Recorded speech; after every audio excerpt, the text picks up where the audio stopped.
করে আমরা করবো। সেখানে 5 বছরের সাথে কতগুলো ডকুমেন্টও দেওয়া হয়, 65 লক্ষ এটা। আর প্রায় 17,000 ওদের শর্ট গান কিনতে হবে আনসার ভিটিভির জন্য। মানে এটা অনেক পুরনো হয়ে গেছিল এবং যেই আমরা দরে পেয়েছি এটা বেশ সাশ্রয়ী মূল্যে এটা হয়েছে, ওটা আমরা অ্যাপ্রুভ করেছি। তারপরে সড়ক, অ্যাজ ইউজুয়াল সড়ক, সিলেট একটা সড়কের কনসালটেন্সি। আরেকটা হলো ইপিআই, এক্সটেন্ডেড প্রোগ্রাম ইমিউনাইজেশন, টিকা কেনার জন্য প্রায় আমরা ওখানে বেশ প্রায় ইউনিসেফের মাধ্যমে ওটা কেনা হবে, কারণ কতগুলো ওগুলো স্পেসিফিকেশান আছে, ওগুলো কোয়ালিটির ব্যাপার, এবং ওগুলো ওপেনে কিনলে এক্সপায়ারি ডেট চলে যায়, অনেক রকম ঝামেলাতে ইউনিসেফ ওটা করে। এখন নাম মাত্র ওদের একটা সেখানে সার্ভিস চার্জ, ওটা সবচেয়ে ওরা প্রায় 180টা দেশের সমস্ত টিকা ওরাই প্রকিউর করে, ওদের মাধ্যমে আমরা করছি। আর কতগুলো সারের আমরা অলরেডি কৃষির যে সারের যে চাহিদা, ডিএপি, তারপরে ইউরিয়া, এগুলো আমরা টিএসপি এগুলো আমরা করছি, ওটা আজকে দিয়েছি। সারের গুদাম আমরা অলরেডি 2টা মাগুরা, আর একটা বোধহয় কোথায় ছিল আমরা অ্যাপ্রুভ, আরেকটা এখন সাতক্ষীরাতে একটা সারের গুদাম করা হবে, কারণ আমরা চাচ্ছি যে ওইটা একটু ক্যাপাসিটি বাড়াতে। আর আর ওসমানী বিমানবন্দরটা আরেকটু মডার্নাইজ করার জন্য এক্সটেনশন, রানওয়ে এক্সটেনশন, ওখানে কিন্তু বহুত অবকাঠামো, সেটা আমরা একটা রিভাইজ প্রস্তাব আর কি, এটা আমরা অ্যাপ্রুভ করেছি। আর রেলওয়ের একটা 2000 কক্সবাজারের যে সেটা আছে, অংশটা আছে, ওটা মেয়াদ বৃদ্ধি করা হয়েছে, কারণ ওটা 6 মাস আমরা বলেছি যেটা বৃদ্ধি করে, ডিসেম্বর পর্যন্ত ছিল, জুন পর্যন্ত করেছি। আপাতত এইগুলি সব। আর এলএনজি, সরি ওটা একটা, কারণ এলএনজি আমাদের না আনলে এমনিতেই তো সারের মানে গ্যাসের আমাদের একটু ইসে আছে, বিশেষ করে ব্যবসায়ীরা এলএনজি চাহিদা আছে, ওদের জন্য আমরা এলএনজি। তো মোটামুটি আমরা সার্বিকভাবে বেশ কতগুলো জিনিস রোজার আগেই সেটা চাল, গম এগুলো আনছি, আর বাকিগুলো ক্রমাগত করছে। আর আপনারা জানেন অলরেডি তো এলসি খোলার ব্যাপারে বাংলাদেশ ব্যাংকে তো একটু লিবারেল হয়েছে, আমরা বলছি যেটা গতবার যেটা আমরা ডিসিশন নিয়েছিলাম, এইবার এটা কন্টিনিউ করবে, যাতে করে দামটা সহনীয় হয় রোজার সময়। এখন থেকে এই প্রস্তুতি আমরা, এই হলো সার্বিকভাবে আছে।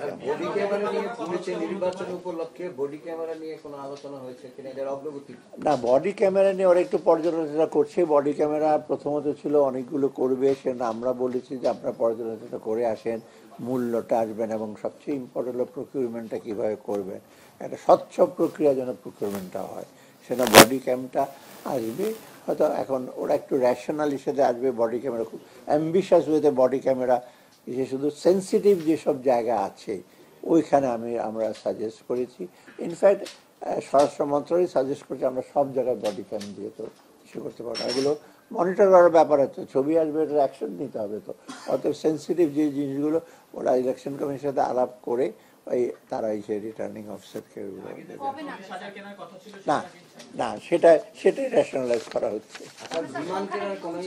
হ্যাঁ, সময়টা কমবে, সংখ্যাটা কমবে, আমি কত কমবে এখন বলবো না, যখন প্রপোজালটা আসবে তখন আপনি এটা অতি শীঘ্রই, ওরা হয়তো নেক্সট উইকে হয়তো।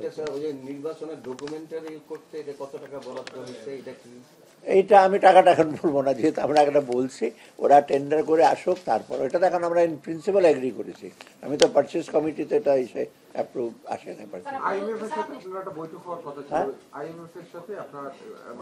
তো বইটা হয়ে গেছে, তো 8 মেম্বার দিয়ে গেছে। তো আর কি আইএমএফ ওরা বলছে সার্বিকভাবে ভালো, তবে চ্যালেঞ্জগুলির প্রতি দৃষ্টিপাত করছে, কারণ ওরা মনে করে যে মূল্যস্ফীতিটা আমরা বলছে 7 পর্যন্ত নিয়ে যাব জুনে, ওরা বলছে একটু দ্রুত যদি নিয়ে যাওয়া যায়, কিন্তু চট করে পলিসি রেট বাড়িয়ে দেবো সেটা আপনারা জানেন। আমি ওই ব্যাপারে একটু সতর্ক, সাপ্লাই সাইডটা যেন আমরা ইনশিওর করতে পারি। আর ব্যাংকিং সেক্টরটা ওরা বলছে তোমরা 5টা ব্যাংক নিয়েছো, এটাকে বড় চ্যালেঞ্জ, এটা ইসে করো। আর এনবিআর একটা তো খুশি হলো, তো এনবিআর তো প্রক্রিয়াটা আমরা ইন প্রিন্সিপাল তো হয়ে গেছে, কিন্তু ম্যান পাওয়ার, তারপর এগুলো তারপরে পুনর্বিন্যাসের ব্যাপারে অনেক সময় লাগবে। এটা তো মোটামুটি ওরাই আমরা যেগুলো করছি সেগুলো তো লজিক্যাল কনক্লুশনটা তো আমরা করতে পারবো না, একদম পরিসমাপ্তি আমরা করতে পারবো না, কিন্তু মোটামুটি ফ্রেমওয়ার্কটা প্রিপারেটরি কাজ সবই আমরা করে শেষ করে দিয়ে যাবো, সেই কয়টা জিনিস। নতুন কোনো ওরা শর্ত দিয়েছে কিনা এই যে $80 কোটি যে ছাড় করার ব্যাপারে? না না, ওরা নতুন কোনো শর্ত দেয় না। এটা একটা বেসিক্যালি আর্টিকেল 4 কনসালটেশনের মতো হয়েছে, যে আমরা যেটা করেছি এটাতে ওরা সন্তোষ প্রকাশ করছে সার্বিকভাবে, যে আমরা যেটা করেছি এইটুকু মানে মোটামুটি আর্থিক দিকটা ওরা বলছে তোমরা ইউ হ্যাভ কন্ট্রোল ইট, কারণ বাকিটুকু যে সময় আছে কত ওগুলো কনসলিডেট করা, গুছিয়ে নি করা। আপনার আনসারের জন্য কত কোটি টাকা ব্যয় আসলে অস্ত্র? না, ওটা খুব, এটা আমি বলবো যে অত্যন্ত সাশ্রয়ী। আপনারা হয়তো নিজেরাই খুঁজে বের করতে পারবেন যে আগের যে ক্রয় সেটা করেছে তার তো না, এটা অত্যন্ত এটা কম্পিটিটিভ প্রাইস। হ্যাঁ, এটা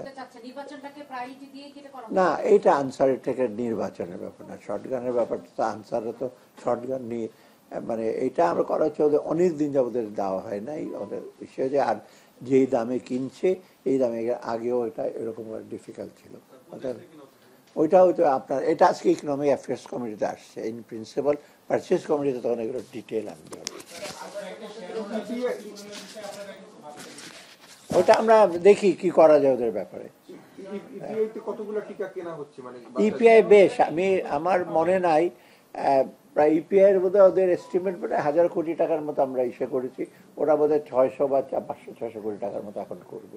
ওদের চাহিদা আছে, আমরা বলি যে এটা আমরা তো এখন আর সময় হতে লাগবে, তবুও পারচেজ করতে আসলে ওটা ইন প্রিন্সিপাল আমরা এগ্রি করবো, ওই যথাসময় এটা ইসে করবে আর কি। এইগুলো আমি কি করে বলবো, 1000 কোটি টাকা কয়টা টিকা পাওয়া যাবে, আমি তো সাপ্লায়ার না। হ্যাঁ,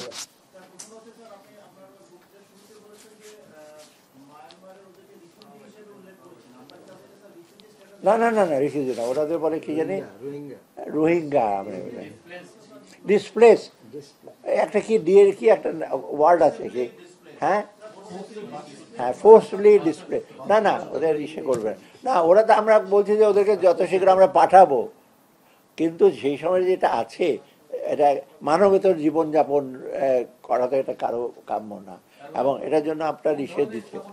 হ্যাঁ, এটা একটা ইনফ্রাস্ট্রাকচার, আমি ডিটেল আজকে ইকোনমিক অ্যাফেয়ার্স কমিটিতে হিসেবে হয়েছে, স্পেসিফিক জিনিসটা ওরা নিয়ে আসবে ওরা, আর ওটা করবে তো আপনার IOM করবে, ওটা কোনো প্রাইভেট সংস্থা না, ইন্টারন্যাশনাল অর্গানাইজেশন অফ মাইগ্রেশন, যারা ওটা স্পেশালাইজ ওদেরকে দেখে। হ্যাঁ, না না, টাকা গ্র্যান্ট, টাকা